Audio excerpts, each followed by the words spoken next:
Welcome, ladies and gentlemen, to another exciting episode of This Is Our Life. I was just thinking. Yes.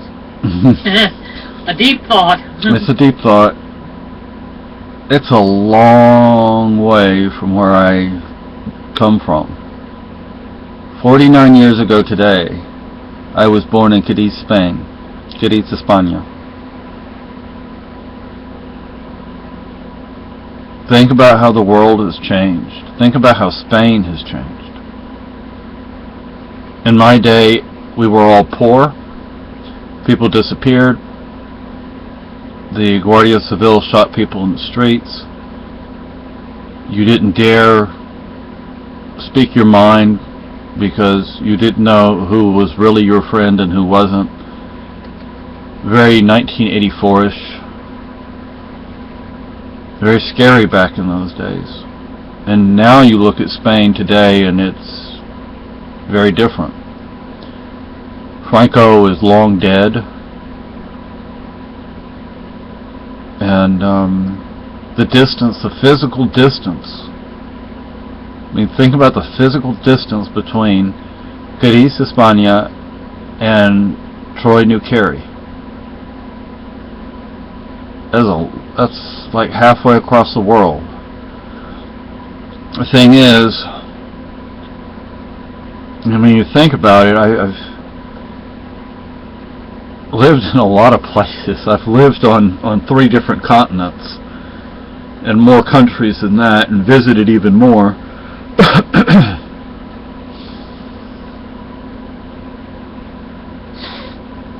It's to me, it's just amazing, the physical distance, you know. And then you have Texas, where I lived for 39 years. Rota Andalusia, Spain?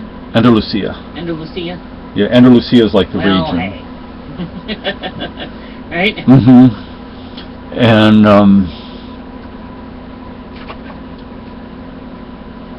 I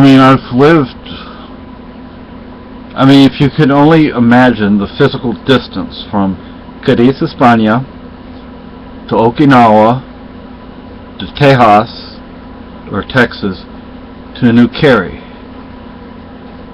The cultures that I have lived in, I have been a part of, and the one thing you realize is we're all the same. I mean, there are differences with the cultures, the language, the food, but in the end, you realize that we're all freaking the same. Think about it. No matter how far you go. I mean, I've lived in Spain, I've lived in Germany. Now, I wish I got to see a few of those countries. Well, you will eventually. The thing about Germany is, one, we didn't live there very long. Second, most of the people we knew in Germany weren't German, they were Spanish. A lot of people left Spain back in the day. I mean, we left Spain. It was not safe, and you were poor, and so we were naturally going to gravitate toward our own kind, so we gravitated toward other Spaniards. So sadly, we didn't really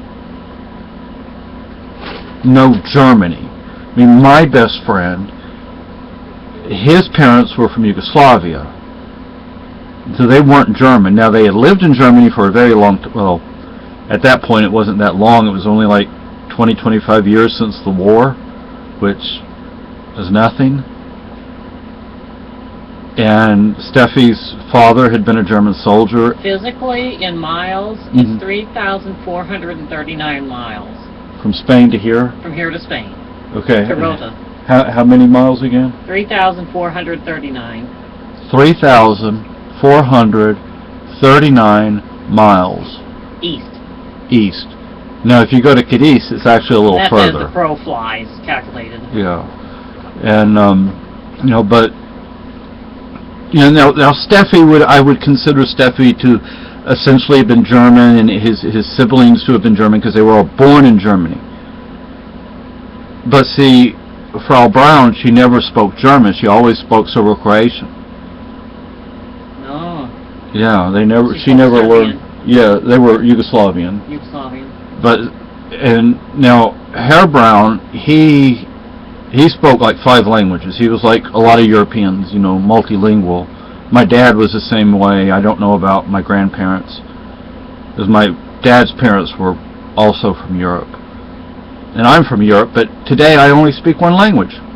That's English. I speak it okay, but I don't write it very well. And a lot of things to me still, it's things in Spanish. It's Spanish. It's Spanish. It's 40 years in Texas, plus my native language is Spanish to begin with. There are still things that I think when I think of something Spanish, I have to translate some things. Not as bad as it used to be. It used to be where almost everything I had to translate. I don't have to do that anymore, but there's still a few minuscule number of things. And my wife is of German stock, so it would be nice to go to Germany, because I've lived there, and Of course, you were, what, 2 years old when you were there? I don't know. I was young though. Yeah. You don't remember much of it. No. So it would be nice to go there. So I mean, that way we would both enjoy it. I think, you know, because she's of German stock. I'm not. So that's like her family's culture. So it's going to have a greater meaning to her than it would to me.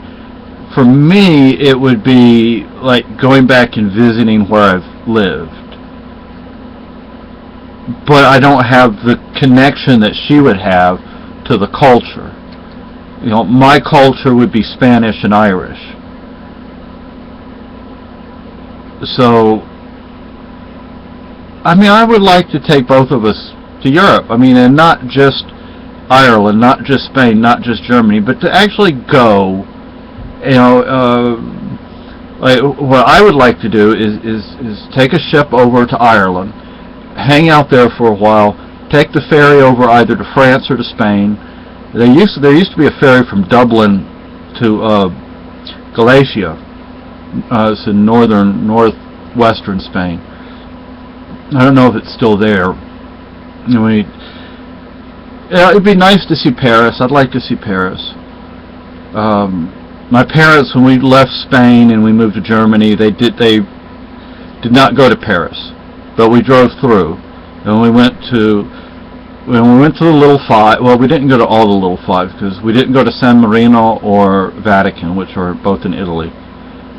But we went to Andorra, Liechtenstein, and I don't know if we went to Monaco or not. I would like to see the Vatican, especially for the artwork. Yeah. And the architecture. Yes. And I'd like to go to the Louvre in Paris, and the Left Bank in Paris. Yay, Paris! Yeah. And they used to have book stalls in Madrid. There used to be this place in Madrid where you could go, like, it was like a junk store. Like a thrift store, kind of? Well, it was like on the streets, you know, but it was only on certain days. Oh, and like a market. Yeah, like an open air market, yeah. And it wasn't really food, but like if a restaurant closed, or people selling the stuff from, you know, like they cleaned out a house or an apartment, you know. It would be nice to go. I'm not from Madrid. I'm from Cadiz. I mean, that's my hometown. In Sevilla, I've been to Sevilla. You know, the thing is, in my day, in Sevilla, the boss would blow up cars, and you know what? We lived with it. We dealt with it. You didn't go, oh no, I can't leave my house because a car might blow up, or I might get shot, or I might be arrested for who knows what. We still lived our lives. I wish more Americans understood that you just have to keep living your lives. You can't be afraid of everything. So. But it's hard when you live in fear, too. Yeah, it is. Unnerving. Yeah. Well, somebody said they ordered a pizza for us for my birthday, so this video is almost 10 minutes long now. So hopefully it's coming I need to go back onto Facebook in case they got a call saying, okay, exactly where. But they should know because both places have delivered to us before. And all we had were pennies to give them for a tip. I'm feeling kind of pathetic, but Yeah. But we'll have money Friday, and my uncle said he's sending us something, but he didn't say what or how much. Hopefully it's so, but we don't know when that'll get here. I probably didn't send it till today anyway. So anyway, y'all have a great day, and doesn't my wife's hair look beautiful? Look at that. I just colored it.